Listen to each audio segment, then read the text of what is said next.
Assalamualaikum warahmatullahi wabarakatuh. Perkenalkan, nama saya Sheila Ramadhani. Saya dari kelas 12 IPS 3 ingin menjelaskan tentang peran Indonesia dalam perdamaian dunia, yaitu Gerakan Non-Blok atau GNB.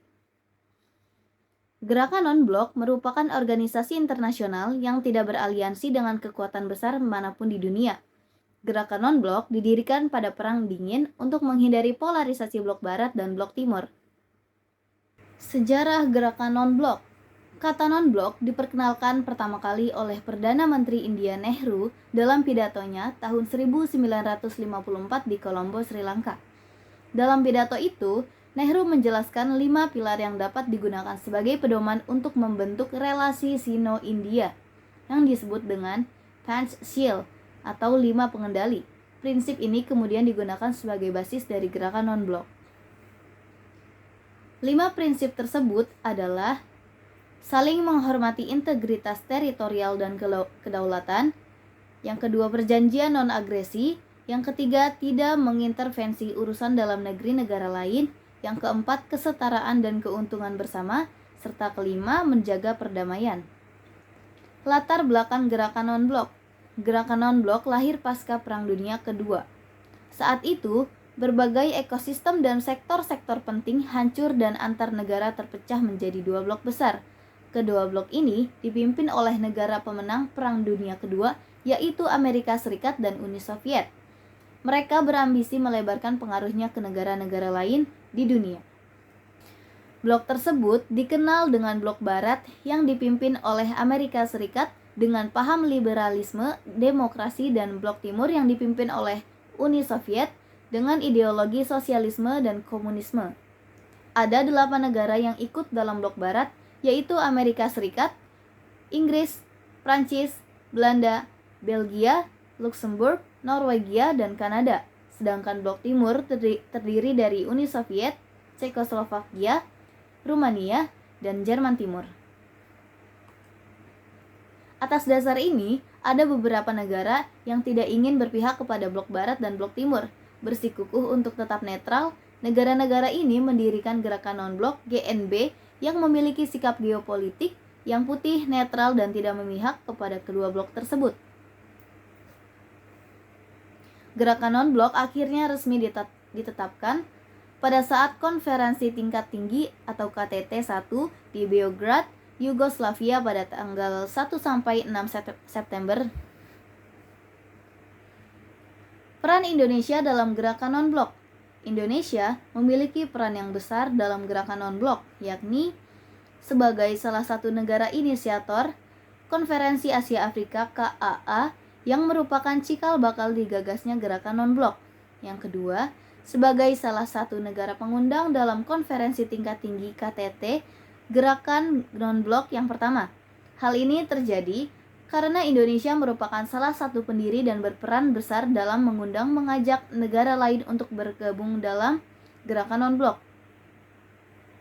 Yang ketiga, menjadi ketua dan penyelenggara konferensi tingkat tinggi gerakan non-blok yang ke-10 berlangsung pada tanggal 1-7 September tahun 1992 di Jakarta dan Bogor. Yang keempat, Indonesia berperan dalam dibukanya kembali dialog Utara-Selatan, yaitu dialog yang memperkuat hubungan antara negara berkembang selatan terhadap negara maju utara.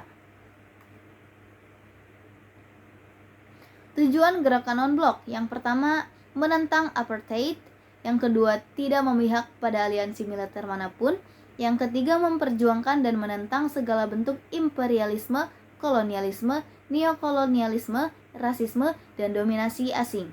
Yang keempat, tidak mencampuri urusan dalam negeri negara lain dan hidup berdampingan dengan damai. Yang kelima, menolak penggunaan kekuatan dalam hubungan internasional. Yang keenam, melakukan kerjasama internasional berdasarkan persamaan hak. Prinsip dasar non-blok. Non-blok didirikan berdasarkan prinsip-prinsip dasar yang disepakati dalam Konferensi Tingkat Tinggi Asia Afrika yang dikenal dengan sebutan Dasar-Sila Bandung. Pertemuan gerakan non-blok. Normalnya, pertemuan gerakan non-blok berlangsung setiap 3 tahun sekali. Negara yang pernah menjadi tuan rumah KTT GNB diantaranya adalah Yugoslavia, Mesir, Zambia, Aljazair, Sri Lanka, Kuba, India, Zimbabwe, Indonesia, Kolombia, Afrika Selatan, dan Malaysia. Biasanya, setelah mengadakan konferensi, kepala negara atau kepala pemerintahan yang menjadi tuan rumah konferensi itu akan dijadikan ketua gerakan untuk masa jabatan selama 3 tahun. Pertemuan berikutnya diadakan di Kairo pada tanggal 1964. Pertemuan tersebut dihadiri 56 negara anggota, di mana anggota-anggota barunya datang dari negara-negara merdeka baru di Afrika. Kebanyakan dari pertemuan itu digunakan untuk mendiskusikan konflik Arab-Israel dan Perang India-Pakistan. Pertemuan pertama gerakan non-blok terjadi di Beograd pada September tahun 1961 dan dihadiri oleh 25 anggota, masing-masing 11 dari Asia dan Afrika bersama dengan Yugoslavia, Kuba, dan Siprus. Kelompok ini mendedikasikan dirinya untuk melawan kolonialisme, imperialisme, dan neokolonialisme. Pertemuan pada tahun 1969 di Lusaka dihadiri oleh 54 negara dan merupakan salah satu yang paling penting. Dengan gerakan tersebut membentuk suatu organisasi permanen untuk menciptakan hubungan ekonomi dan politik. Kenneth Kaunda memainkan peranan yang penting dalam event-event tersebut. Pertemuan paling baru yang ke-13 diadakan di Malaysia dari tanggal 20 sampai 25 Februari tahun 2003. Namun, gerakan non-blok ini tampak semakin tidak mempunyai relevansi sejak berakhirnya Perang Dingin. Pendiri gerakan non-blok. Berikut adalah pendiri gerakan non-blok: Presiden Soekarno dari Indonesia, Presiden Gamal Abdul Nasir dari Republik Persatuan Arab Mesir, PM Pandit Jawaharlal Nehru dari India, Presiden Joseph Broz Tito dari Yugoslavia, dan Presiden Kwame Nkrumah dari Ghana. Dari negara-negara tersebut menerapkan prinsip fundamental dari GNB, yaitu saling menghormati integritas teritorial dan kedaulatan, perjanjian non-agresi, tidak mengintervensi urusan dalam negeri negara lain, kesetaraan dan keuntungan bersama menjaga perdamaian. Berikut adalah 25 kepala negara dan 3 kepala pemerintahan sebagai peninjau yang menghadiri KTT kala itu. Yang pertama ada negara Afghanistan, Aljazair, Arab Saudi, Burma, Kamboja, Sri Lanka, Kongo, Kuba, Siprus, Ethiopia, Ghana, Guinea, India, Indonesia, Irak, Lebanon, Mali, Maroko, Nepal, Somalia, Sudan, Tunisia, RPA atau Republik Persatuan Arab Mesir, Yaman, dan Yugoslavia. Sekian presentasi dari saya tentang penjelasan gerakan non-blok. Kurang lebihnya mohon maaf. Wassalamualaikum warahmatullahi wabarakatuh.